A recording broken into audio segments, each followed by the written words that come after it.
Welcome to my YouTube channel. आज हम लोग बेसिकली सीखने वाले हैं किस तरीके से पीरियोडिक क्लासिफिकेशन ऑफ एलिमेंट में जो क्वेश्चन पूछे जाते हैं उसमें आप लोगों ने क्वेश्चन देखा होगा। उसमें पूछते हैं कि एक एलिमेंट हमारा 13 या 14, मान लो कोई भी एग्जांपल लेते हैं, मान लो 13 ग्रुप का एक एलिमेंट है, ठीक है। वो ऑक्सीजन के साथ रिएक्ट कर रहा है, मतलब उसका ऑक्साइड क्या बनेगा वो पूछा जाता है, ठीक है।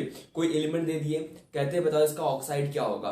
कोई एलिमेंट और दे दिए, कहते हैं इसका क्लोराइड क्या होगा। मींस ऑक्साइड और क्लोराइड के बहुत ही ज्यादा क्वेश्चन हमने देखे हैं, वो पूछे जाते हैं। ऐसे केस में लोग किस तरीके से सॉल्व करना है वो हम लोग आज बेसिकली इस वीडियो में सीखने वाले हैं। तो स्टार्ट करते हैं। देखो यहाँ पे हमने यहाँ पे लिख भी रखा how to solve the question of oxide and chloride, ठीक है। सबसे पहले ऑक्साइड पे देखते हैं चार्ज क्या होता है और क्लोराइड पे, और उसको देखेंगे कैसे क्वेश्चंस आते हैं जहां पर पूछा जाता है ऑक्साइड और क्लोराइड की रिएक्शंस के बारे में, ठीक है। सबसे पहले अगर हम लोग बात करें ऑक्साइड, तो ऑक्साइड क्या होता है O2-, ठीक है। और क्लोराइड क्या होता है Cl-। क्लोराइड भी हो सकता है, फ्लोराइड भी हो सकता है, ब्रोमाइड भी हो सकता है, ठीक है। फ्लोराइड हुआ तो F- कर देना है, ब्रोमाइड हुआ तो Br- कर देना है, ठीक है। इस तरीके से बेसिकली इस केस में ऑक्साइड ही पूछते हैं, और मैक्सिमम केस हमने देखा है क्लोराइड को लेकर के ही पूछा जाता है, ठीक है। अब देखो सबसे पहले थोड़ा सा डाउट क्लियर करते हैं, क्योंकि हम लोग बहुत बेसिक्स अगर सीखेंगे हर एक चीज तो याद करने की जरूरत ही नहीं पड़ेगी, ठीक है। आप लोगों ने कभी सोचा कि ऑक्सीजन के ऊपर 2- क्यों होता है और क्लोरीन के ऊपर माइनस चार्ज क्यों होता है? एक बार इसके बारे में थोड़ा सा डिस्कस कर लेते हैं, ठीक है। अगर हम लोग बात करें ऑक्सीजन की, तो ऑक्सीजन का एटॉमिक नंबर कितना होता है? 8 होता है, ठीक है। तो कैसे लिखेंगे हम लोग 2,6, ये हो जाएगा इसका इलेक्ट्रॉनिक कॉन्फ़िगरेशन, ठीक है। क्लोरीन की बात करें अगर हम लोग, तो क्लोरीन कितना होता है 17, अब तो सबको याद हो गया होगा, 2,8,7, ये लिखेंगे हम लोग इसका इलेक्ट्रॉनिक कॉन्फ़िगरेशन। अच्छा, वैलेंस इलेक्ट्रॉन पूछे तो क्या होगा? वैलेंस इलेक्ट्रॉन मतलब कि आउटर मोस्ट वाले सेल में कितने इलेक्ट्रॉन है। देखो यहाँ पर कितने इलेक्ट्रॉन है, यहाँ पर 2, यहाँ पे इनर सेल है, ठीक है। ये होती है आउटर मोस्ट वाली, यहाँ पर 6 है, तो वैलेंस में 6 इलेक्ट्रॉन है। मतलब अब देखो कि आउटर मोस्ट कितने इलेक्ट्रॉन है? 6, तो वैलेंसी कितनी होगी इसकी? 2 होगी। क्यों? क्योंकि ऑक्टेट कंप्लीट करने के लिए जितने इलेक्ट्रॉन कमी होगी या कितने इलेक्ट्रॉन एक्स्ट्रा होंगे, रिमूवल या फिर रिमूव करना होगा या फिर गेन करना होगा, उसी को हम बोलते हैं वैलेंसी। तो यहाँ पर देखो आउटर मोस्ट में 8 इलेक्ट्रॉन कंप्लीट करने के लिए ये 6 इलेक्ट्रॉन तो लूज नहीं करेगा, 2 इलेक्ट्रॉन गेन करेगा। जैसे ही 2 इलेक्ट्रॉन ये गेन करेगा अपने आप को 8 करने के लिए आउटर मोस्ट में, तो ये इसमें फॉर्म करने के लिए 2,8 बनने के लिए, ठीक है, 2 इलेक्ट्रॉन गेन करेगा, तो ये क्या आ जाएगा? ऑक्सीजन 2-। ये बात आप लोग को याद रखनी है। कभी भी कोई एटम अगर इलेक्ट्रॉन गेन कर रहा है तो उसके ऊपर नेगेटिव चार्ज आता है। जितना इलेक्ट्रॉन गेन करेगा उतना ज्यादा नेगेटिव चार्ज आएगा। जैसे इसने 2 इलेक्ट्रॉन गेन किए, 6 था यहाँ पे, 8 बनना था इसको, तो 2 इलेक्ट्रॉन गेन किया, इसके ऊपर 2-। अब 6 से 8 क्यों बनना था इसको? क्योंकि अपने आप को ये स्टेबल करना चाहता है। एक होता है हमारा ऑक्टेट रूल, वो कहता है कि आउटर मोस्ट में अगर 8 इलेक्ट्रॉन है तो एटम बहुत ज्यादा स्टेबल होगा, ठीक है। चलो आगे बढ़ते हैं। ये हो गया हमारा क्लोरीन। अब देखो यहाँ पर क्या है, 7 है, इसको अब 1 इलेक्ट्रॉन चाहिए बाहर से, ठीक है। तो ये 1 इलेक्ट्रॉन एक्सेप्ट करके क्या फॉर्म करेगा? 2,8,8, क्या बन जाएगा? Cl- बन जाएगा। तो ये कॉन्सेप्ट आप लोगों को क्लियर हो गया होगा कि हमने यहाँ पर Cl-, F-, Br- क्यों लिखा, यहाँ पर O2- क्यों लिखा गया। चलो अब आगे बढ़ते हैं, किस टाइप के क्वेश्चन पूछे जाते हैं यहाँ पर। जैसे मान लो हमने आपसे क्वेश्चन पूछा, एक हमारे 13th ग्रुप का कोई एलिमेंट ले लेते हैं, मान लो एल्युमिनियम है, एल्युमिनियम हमारे पास, ठीक है। इसे पूछे इसका ऑक्साइड क्या बनेगा, इसका ऑक्साइड क्या बनेगा, और ठीक है इसका अभी और क्वेश्चन लेते हैं। तो पहले इसका ऑक्साइड की बात कर लेते हैं। तो ऑक्साइड क्या होता है, सबसे पहले ये पता चाहिए O2- होता है, ठीक है। अब एल्युमिनियम कौन से ग्रुप का एलिमेंट है? एल्युमिनियम 13th ग्रुप का एलिमेंट है, ठीक है। कौन से ग्रुप का है? 13th ग्रुप का एलिमेंट है। ये हमने कैसे पता किया कि ये 13th ग्रुप का एलिमेंट है? हमने इसको वैलेंस इलेक्ट्रॉन से पता किया। इन सबसे ज्यादा जरूरी है आप लोग को एटॉमिक नंबर याद करना 1 से लेकर 20 तक। एटॉमिक नंबर कितना होता है इसका एल्युमिनियम का? 13th, कंप्लीशन कर दो 2,8,3, तो वैलेंस में कितना इलेक्ट्रॉन आ गया? 3 इलेक्ट्रॉन आ गया हमारा वैलेंस में। इसको क्या बोलेंगे? Valence electron. भी हमने ऊपर बताया भी था, जैसे यहाँ पर 6 था और यहाँ पर कितना था? 7 था, वैसे यहाँ पर हो गया 3। जितना भी वैलेंस इलेक्ट्रॉन उसमें 10 ऐड कर दो, उसका ग्रुप नंबर होता है, कितना हो गया? ये 13th ग्रुप का एलिमेंट है, ये तो पता चल गया, ठीक है। 13th ग्रुप का एलिमेंट है ये हमारा। अब देखो कहा गया इसका ऑक्साइड क्या बनेगा, तो एल्युमिनियम के ऊपर यहाँ पे देखो क्या है? 3 वैलेंस इलेक्ट्रॉन है, तो एल्युमिनियम क्या करेगा? 3 इलेक्ट्रॉन लूज करेगा ना, इसीलिए लिखा जाता है एल्युमिनियम के ऊपर 3+ चार्ज होता है, ठीक है। क्या होता है? एल्युमिनियम के ऊपर 3+ चार्ज। क्यों? अपने आप को 8 बनाने के लिए। ये देखो या तो एक काम कर सकते हैं, तो ये 5 इलेक्ट्रॉन गेन कर सकता है, ये 3 इलेक्ट्रॉन को बाहर लूज कर देगा। 2 काम कर सकता है ये, ठीक है। या तो 5 इलेक्ट्रॉन गेन कर ले या 3 इलेक्ट्रॉन लूज कर दे। तो 5 इलेक्ट्रॉन गेन करना बहुत ही मुश्किल हो जाएगा एज कम्पेयर टू 3 इलेक्ट्रॉन को लूज करना है। 3 इलेक्ट्रॉन जैसे ही लूज करेगा तो इसके ऊपर आएगा पॉजिटिव चार्ज। हमने भी बताया भी था, अगर एटम इलेक्ट्रॉन को गेन करते हैं तो निगेटिव चार्ज आएगा, अगर लूज करते हैं तो पॉजिटिव चार्ज आएगा। तो 3 इलेक्ट्रॉन इसने क्या किया? लूज किया, तो पॉजिटिव चार्ज आ गया। ऑक्सीजन क्या हो गया? O2-, ठीक है, तो कर दो। जो उस पर चार्ज यहाँ पे लिख दो 3, यहाँ पे है 2, ये सब तो क्लास 9 में सिखा दिया जाता है। क्रॉस मल्टीप्लाई कर दो क्या हो जाएगा Al2O3, ठीक है। देखो कितना आसान इसका ऑक्साइड बन गया, Al2O3 क्या बन गया Al2O3। चलो इसी में हम लोग ये भी बात करने वाले थे क्लोराइड की, ठीक है। एल्युमिनियम के क्लोराइड कैसा बनेगा, चलो क्लोराइड की भी बात कर लेते हैं यहाँ पर, ठीक है। और बहुत अच्छी ट्रिक बताएंगे ना, इतना सब कुछ करने की जरूरत नहीं पड़ेगी, थोड़ा उससे और फास्ट हो जाएगा, ठीक है। चलो अब क्लोराइड की बात करते हैं। क्लोराइड क्या होता है Cl-, क्या होता है हमारा Cl- होता है, ठीक है। एल्यूमिनियम हमने देखा क्या होता है Al3+ होता है, Al3+, ये क्या हो गया Cl- हो गया, ठीक है। तो कर दो यहाँ पर 3, यहाँ पर 3, यहाँ पर लिख दो, यहाँ पे 1 है तो यहाँ पे 1 लिख दो, ठीक है। कुछ नहीं दिख रहा ना यहाँ पे, मतलब यहाँ पर 1 है, यहाँ पर 3 है, 3 नीचे लिख दो।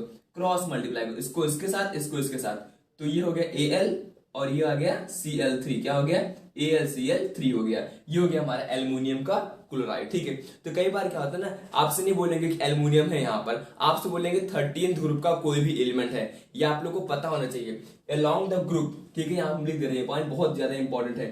अलोंग द ग्रुप क्या होता है, जो हमारा वैलेंस इलेक्ट्रॉन होता है वो सिमिलर होता है, वो चेंज होने वाला नहीं है, ठीक है। उसका ऑक्साइड इसलिए चेंज नहीं होता है। Along the group valence electron does not change, valence electron change नहीं होता है अलोंग द ग्रुप। कभी भी अगर आप अलोंग द ग्रुप मूव कर रहे हैं तो वैलेंस इलेक्ट्रॉन कभी भी चेंज नहीं होगा। तो इसका जो ऑक्साइड बनेगा, मान लो बोला गया 13th ग्रुप का, तो सभी के लिए सेम टाइप का ऑक्साइड बनेगा, ठीक है। हालांकि एक दो एक्सेप्शन आता है, वो हम लोग अभी नहीं पढ़ते हैं, वो क्लास 11th में रहता है, ठीक है। तो ये आप लोग आई थिंक समझ में आ गया होगा। और एग्जाम्पल लेते हैं और समझते हैं किस तरीके से इसको करेंगे हम लोग, ठीक है। बस यहाँ पे आप लोग याद रखना ऑक्साइड O2- होता है, क्लोराइड की बात करें तो Cl- होता है। वो हमने रीजन बता दिया ऐसा आखिर क्यों होता है, ठीक है। तो चलो अब स्टार्ट करते हैं। जैसे मान लो हम यहाँ पे अब देखते हैं कोई और एग्जांपल। मान लो हमको कहा गया क्वेश्चन में हमारे पास एक 14th ग्रुप का एलिमेंट है, क्या बोला गया 14th ग्रुप का एलिमेंट है, उसका नाम है X, ठीक है। उसका ऑक्साइड क्या होगा, उसका फॉर्मूला बताओ। ऐसे डायरेक्ट क्वेश्चन पूछते हैं, उसके ऑक्साइड का जो फॉर्मूला होगा बताओ क्या होगा, ठीक है। अब देखो 14th ग्रुप का एलिमेंट है, यहां से ये बात तो समझ में आ रही है कि आउटर मोस्ट में 4 इलेक्ट्रॉन होंगे, ये तो समझ में आ रहा है ना, किसके पास 4 वैलेंस इलेक्ट्रॉन होंगे, 4 वैलेंस इलेक्ट्रॉन होंगे, ठीक है। ये तो समझ में आ ही रहा होगा 4 वैलेंस इलेक्ट्रॉन होंगे, ठीक है। अब इस केस में क्या करना पड़ेगा, इस केस में करना पड़ेगा हम लोग को कोई भी एलिमेंट ले लो, मान लो हमने ले लिया X, ठीक है। अब इसका ऑक्साइड कैसे बनेगा, ऑक्साइड के ऊपर चार्ज क्या होता है O2-, क्या होता है O2-, इसके ऊपर चार्ज क्या होगा 4+, ये तो सबको समझ में आएगा 4 वैलेंस इलेक्ट्रॉन है, 4 इलेक्ट्रॉन क्या करेगा ये लूज कर देगा, ठीक है। तो क्या हो जाएगा X4+ और O2- यहाँ पर हो गया, यहाँ पे लिख दो 4, यहाँ पर लिख दो 2, क्रॉस मल्टीप्लाई क्या हो गया X2O4, ये कट जाएगा, क्या बनेगा XO2, क्या बन गया XO2 बन गया, ठीक है। ये तो समझ में आ गया होगा ना आप लोग को। ये हो गया +4, ठीक है, ये हो गया 2-, ठीक है। यहाँ हमने इसका लिख दिया +4, ये लिख दिया 2, क्रॉस मल्टीप्लाई कर दिया आपस में, क्या हो गया X2 और O4 हो गया। हमने देखा कि 2 और 4 आपस में कट रहे हैं, तो सिंपलेस्ट फॉर्म में लिख दिया XO2। अच्छा आप लोग को इसका बेस्ट एग्जांपल दिखाएं, जैसे कार्बन आप लोगों ने सुना होगा, कार्बन ये किस एलिमेंट का 14th ग्रुप का एलिमेंट है, ये तो क्लियर होगा ना। अरे चेक कर लेते हैं, एटॉमिक नंबर 6 होता है, कैसे लिखेंगे 2,4 लिखेंगे। देखो 4 आ रहा है यहाँ पर, हमने यहाँ बताया था 4 वैलेंस इलेक्ट्रॉन होगा इसका, तो कैसे लिखते C4+ लिखते हैं, कार्बन के ऊपर चार्ज, तो क्या फॉर्म कर रहा है, देखो कार्बन CO2 का फॉर्मेशन करता है, वही चीज तो यहाँ पर। X मतलब क्या था, X मतलब था 14th ग्रुप का कोई भी एलिमेंट, हमने लिया कार्बन, देखो कार्बन डाइऑक्साइड बन गया ना, कार्बन डाइऑक्साइड। कितना आसान है, बहुत ज्यादा आसान होता है, ठीक है। अब यहाँ पे एक और एलिमेंट ले लो, मान लो कार्बन के अलावा और कौन सा एलिमेंट होता है जिसके अंदर आता है, सिलिकॉन ले लो, SiO2 हो जाएगा, क्या हो जाएगा SiO2 हो जाएगा, ठीक है। आगे समझ में आप लोग को किस तरीके से ऑक्साइड और क्लोराइड बनते हैं, ठीक है। चलो अब इसी का हम लोग लेते हैं 14th ग्रुप का क्लोराइड का फॉर्मेशन करते हैं, जिससे कोई भी कंफ्यूजन ना रह जाए। तो क्लोराइड की बात करें, वो भी आप लोग को समझ में आ गया, क्लोराइड क्या होता है Cl-, ठीक है। और 14th ग्रुप के ऊपर चार्ज क्या होता है X, 4+ ले लिया हमने यहाँ पे भी बताया था, X हो गया 4+ रहेगा, Cl- ये हो गया, 4 यहाँ पे लिखो, 1 यहाँ पे लिखो, क्रॉस मल्टीप्लाई कर दो, XCl4 हो गया। कितना आसान है, देखो क्रॉस मल्टीप्लाई करना है बस, X4+ हुआ, Cl पे -4, यहाँ पे 4 हमने इसका उठा लिया, यहाँ पे -1 था मतलब 1 लिख दिया। प्लस माइनस से देखना नहीं है कि +4 उठाना माइनस उठाना, कुछ नहीं, नंबर याद रखना, एक है एक ला दो, 4 है 4 ला दो, क्रॉस मल्टीप्लाई कर दो, आपस में क्या हो गया XCl4। आप लोग इसका नाम सुने होंगे कार्बन टेट्राक्लोराइड, देखो CCl4 बन गया, X मतलब क्या हो गया कार्बन हो गया 14th ग्रुप एलिमेंट C, और ये हो गया Cl4, इसको क्या बोलते हैं कार्बन टेट्राक्लोराइड। याद नहीं रखना है, वो मैं से बता दे रहे कार्बन टेट्राक्लोराइड। ठीक है, इस तरीके से इसका क्लोराइड भी फॉर्म हो गया। ठीक है, एक बार हम ऐसा करते हैं, सभी एलिमेंट के लिए बताते हैं कि कैसे हम लोग पता करेंगे कि किसमें क्या क्लोराइड और ऑक्साइड बनेगा। ठीक है, वो थोड़ा सा फास्ट हो जाएगा।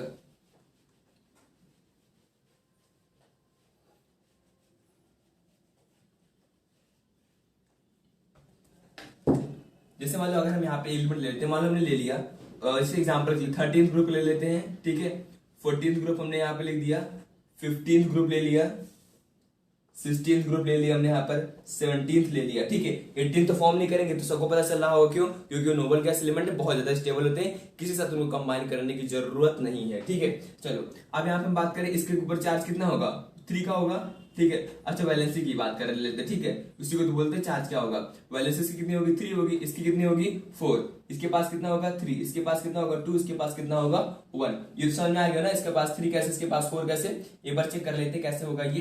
जैसे मान लिया हमने कहा ये इसके पास 3 होगा, क्यों, इसका रीजन अभी हमने बताया था, इसका भी बताया था। 15 वाले की बात कर लेते हैं, इसका एक एग्जांपल लेते हैं, अच्छा समझ आएगा। नाइट्रोजन ले लेते हैं। ठीक है, तो नाइट्रोजन की अगर हम लोग बात करें, एटॉमिक नंबर होता है 7, 2,5, ये तो समझ में आ रहा होगा ना, इसी का एलिमेंट है, क्योंकि 5 है प्लस 10 कर दो 15, इसी का एलिमेंट है। ठीक है, अब यहाँ पर देखो 5 आउटर मोस्ट में है, तो 3 इलेक्ट्रॉन इसके लिए गेन करना सही रहेगा एज कंपेयर टू 5 इलेक्ट्रॉन को लूज करना है। 3 इलेक्ट्रॉन जैसे ये गेन करेगा तो अपने आप क्या बनाएगा, +3 वैलेंसी फॉर्म करेगा।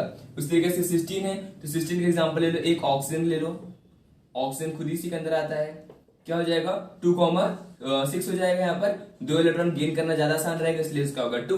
17 देखो हमने बताया था अभी क्लोरीन, इसलिए -1 का चार्ज आता है। ठीक है, अब इसको भूल जाओ, याद दिलाने के लिए हमने इसको कहा था बस।